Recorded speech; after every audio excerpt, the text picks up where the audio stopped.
கலகலக்குது கலகலக்குது கொலுசு சத்தம் கலகலக்குது எங்கள் வீட்டுக்குள் தேவதை வந்து விட்டா பாத்துக்கு. கலகலக்குது கலகலக்குது கொலுசு சத்தம் கலகலக்குது எங்கள் வீட்டுக்குள் தேவதை வந்து விட்டா பாத்துக்கு.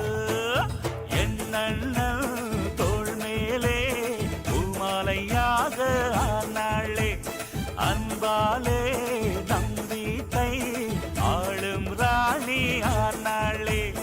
அதிகாலையில் சுப்பிரபாதம் கேட்கும் இனிமேல் நம் வீட்டில் எப்போதும் கலகலக்குது கலகலக்குது எங்கள் வீட்டுக்குள் தேவதை வந்து விட்டா பார்த்துக்கு.